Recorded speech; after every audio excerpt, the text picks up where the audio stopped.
Hey gang, John Backrella here with your Lake St. Clair Fishing Report, brought to you by Sportsmen's Direct. It is Thursday, December 5th, and we got a lot to talk about today, but let's take care of some housekeeping first. Shout out to Joshua Gamble from Lucy's Laser Cutting.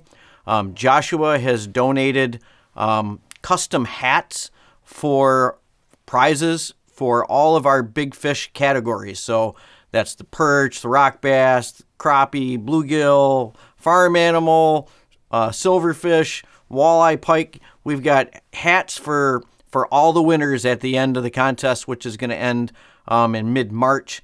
And the hats are laser engraved with the kind of I guess the silhouette of the different species, and then they've got the date, and it says Sportsman's Direct on there with the type of species, type of category that you're going to win. So really cool addition, and we'll probably do something similar to it going forward every year from here on out, whether it's some kind of a plaque or a hat or something. But I think it'll give you guys bragging rights, and you get kind of a trophy then that you can hang on the wall or whatnot. So it's just kind of a cool addition, and I don't know why I didn't think about it sooner. So thanks to Joshua Gamble at Lucy's Laser Company for donating those hats, and it'll just be kind of cool.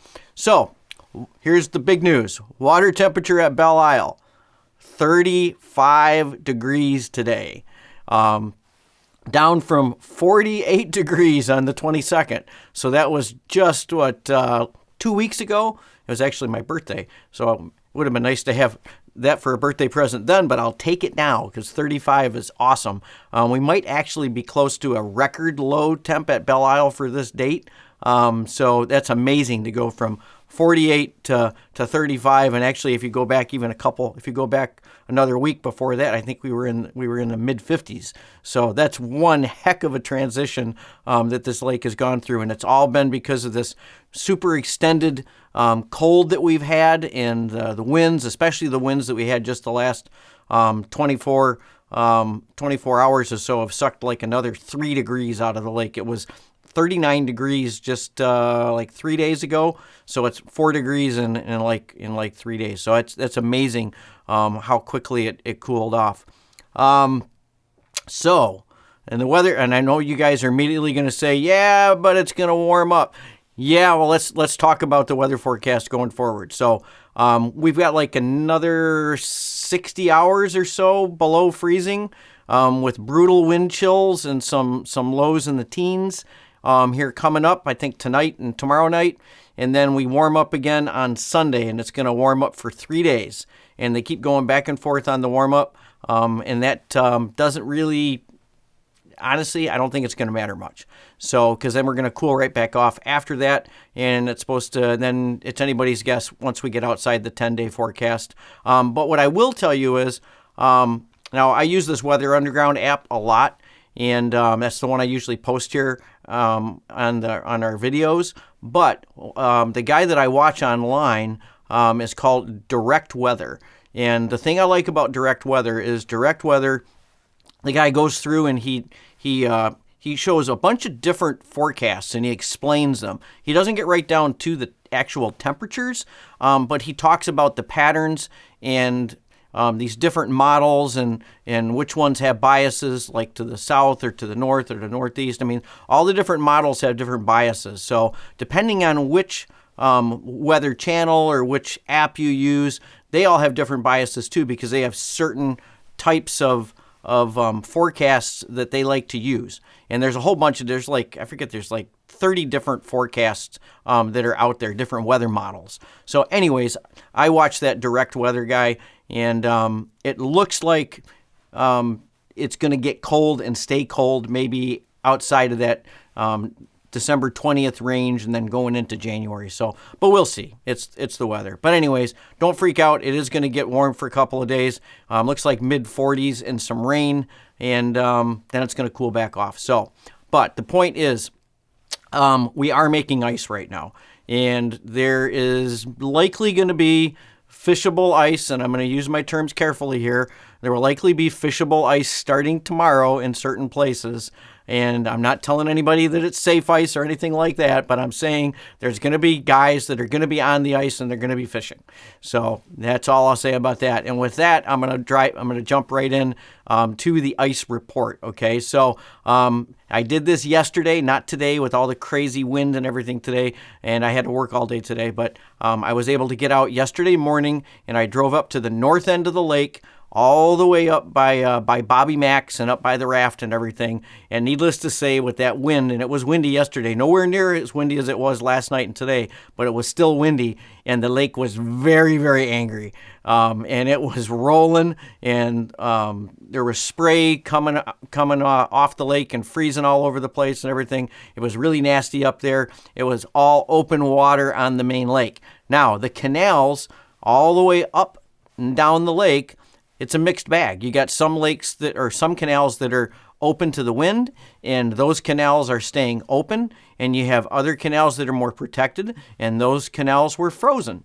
So it's just the way it is. The marina that was up there by the raft looked frozen, and with the wind directions, I just got done looking at the wind directions now, and I've been kind of watching them all day.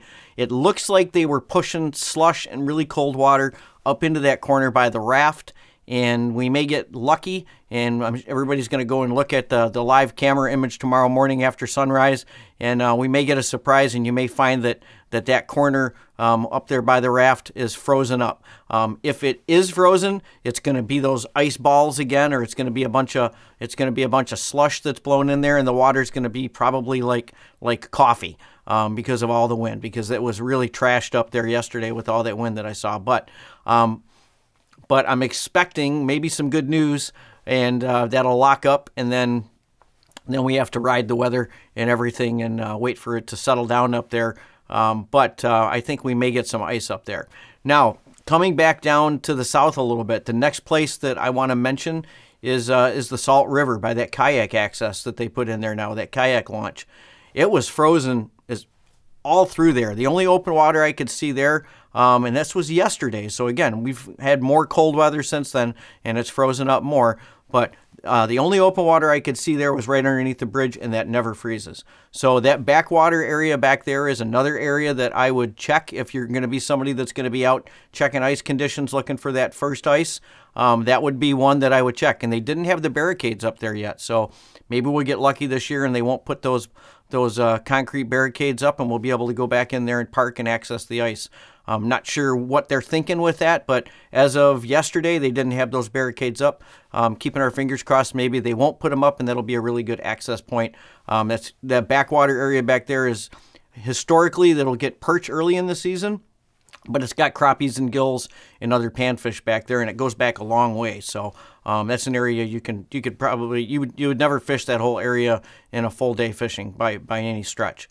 Coming back down further south, closer to the store, behind what used to be our little store there, right by Hall Road. Don't have any pictures of it, but it was open in there. There was a little bit of skim ice in there. I was really shocked because that normally freezes up really fast, and it didn't freeze up. It just had some skim ice, but it could be freezing up now. So usually the wind doesn't get to that too much. It usually freezes up pretty quick. It's just a temperature thing, but it was surprisingly open. And then at Selfridge at the boat launch, I know it had been froze early in the morning, but by the time I got there, the duck hunters had busted that ice up going out, and it was all open right there at the boat launch, and they still had docks in. Now, I'm going to kind of do a little sidetrack here about docks. They are going to pull docks as soon as it freezes, so it would not surprise me if they pulled those docks today or they pull those docks tomorrow and call it a season on the docks. So I'm not going to be able to get out probably until Sunday to drive around again. So just know if you are going to try to launch a boat, you may or may not have docks at any of the state boat launches. And that kind of goes for Metro as well, because Metro still had a couple of docks in there, and they'll probably pull those if it starts to freeze around those docks as well. So just know that they're going to come out any day now, and if you're going to try to launch a boat, that's what you're going to have to deal with. So I talked about Salt River, Selfridge. Oh, so the one that a lot of you guys are waiting for is Metro Marsh. Now, Metro Marsh has been actually frozen for about 4 days back there. And I started checking it day before yesterday. So Tuesday, I started checking it back there, and there was about 1 inch to 1.5 inches of ice. And yesterday, it really hadn't made any ice between those 2 days. It was pretty much the same, and it's frozen pretty continuous all the way back. You still got the swans and doing their thing, keeping some open water pockets open on the other side of the islands over there. But the main section where you guys fish was frozen. Now I don't know if I don't believe anybody has been on that yet. But that's another one of those areas that it would not surprise me if guys are on it tomorrow, and then almost assuredly there's going to be guys on it by Saturday with the temperatures that we've got for the next 48 hours. So everything else there at Metro was open. It was frozen almost all the way up to the boat launches. And then the Black Creek going out to the lake looked like it was all open. The basins back there were all open. We've had way too much wind. It's just keeping that moving around over there way too much. So that's not going to freeze up for a while. But the next cold snap we get, or the next calm night that we get, and we get down into the 20s, that's all going to cap over in there. And that was colder back there already than the main lake temps. I was getting guys giving me readings of like 35 degrees back there like earlier this week, like on Monday. So that had cooled off really fast back there, which is why it froze up so quick back there. Let's see. So let's talk a little bit about some safety issues right now. We've got crazy low water right now. And if we don't get a bunch of snow or a bunch of precipitation over this winter, we may have some record low water levels going into the spring. So I hope that doesn't happen. They're getting a ton of snow up north, but a lot of it is a lake effect. So when you get lake effect snow, you're just kind of robbing Peter to pay Paul. And it doesn't really do anything for the water levels. It actually sucks more water short term out of the Great Lakes system, and then just putting it back in the spring. But hopefully we'll get some of that Pacific moisture, and we'll be able to get those water levels up a little bit.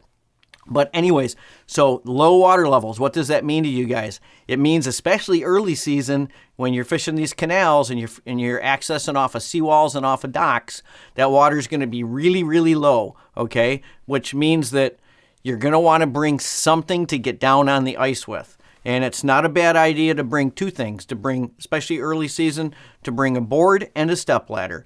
And why do I say a board and a stepladder? Because be able to spread that load out down there as you get off a ladder with a small board, and you use the stepladder to help prevent jumping down onto the ice and creating more of a safety situation. Same thing with getting back off of the ice. If you have that step ladder, you can climb up on the step ladder calmly without bouncing or jumping or anything to get up onto the seawall or up onto the docks. And it's a lot safer way to get up and down. Plus, you got the old slip and fall thing. And as we get older, as I found out last year, when I took a little dive out there on the ice, you don't quite recover as fast as you get older. Anyway, so be careful out there. Bring something to get up and down on. Do not get up and down near a seawall if you can avoid it. If there's a dock there, use the dock, get away from the edges. This early ice is notorious for being, and late ice, is notorious for being very thin up along the edges. The ground is still warm. The seawalls are still warm. That ice doesn't freeze up very thick ever near the seawalls. So use the docks, get away from that edge before you get on the ice. Also, watch out for things frozen in the ice, early and late. Leaves, weeds, logs, all that kind of stuff. It's not going to be frozen anywhere near as thick around those items. And that may sound silly with the leaves and the weeds, but when you get all this wind and everything like we've had, you could end up with a little pile of leaves there, and it'll keep that water, it'll keep it unfrozen right there. It'll just be wide open, and you could just go right through right there with the leaves. So I actually saw that at Metro when I was looking at the ice conditions there along the edge. They've got some, I don't know what kind of trees they are, but they got really big leaves, and those leaves were just sitting there on the ice, and it was not freezing around them because they were soaking up a little bit of sunlight, and there was just enough to keep it from freezing there. So pay attention to the details like that. This is that time of the year where if it's me, and it should be you, bring the spud bar, and this is our good friend Speedy Spud, right? We have these in stock at the store. Not that I'm trying to sell them, but I really believe in this spud bar as a great tool, a great safety tool. It's the time of the year when you want to bring that. It is not the time of the year to be bringing an auger, okay? You shouldn't be bringing augers this time of the year. You should be bringing a good quality spud bar to cut holes. The ice is not that thick. You need something to check the ice conditions as you're walking before you're getting on the ice. All that good stuff. You should be using that spud bar out there right now. You should bring some safety picks just in case you go through, and know the depths of the water in the areas where you're fishing. I had a buddy that was over on Harson's Island today getting on some of the really early skinny ice, and he did go through today, but he was only in 3 feet of water. So he just raised his voice a few octaves for a while, and after that he was okay. But it is scary when you fall through, even if it is in shallow water.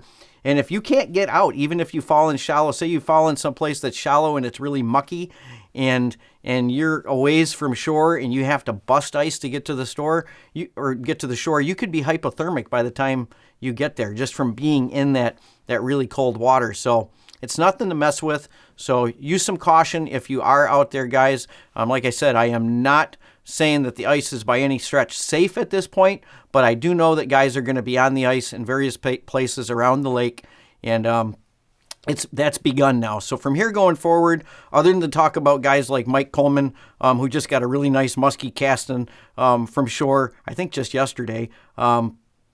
Other than that, and these brief warm-ups, if guys get out there and are pulling cranks for walleyes, which they have been doing and doing well on, you're probably going to hear me mostly talking about ice conditions and ice fishing here going forward. And we'll keep our fingers crossed that we got more cold weather headed our way after this brief warm-up, and we can get out there and take advantage of all these big jumbo perch and walleye that are swimming out there right now in Lake St. Clair. Hey, gang, if you like our content, hit the little subscribe button and the bell icon, and you'll be notified as soon as we put out new stuff.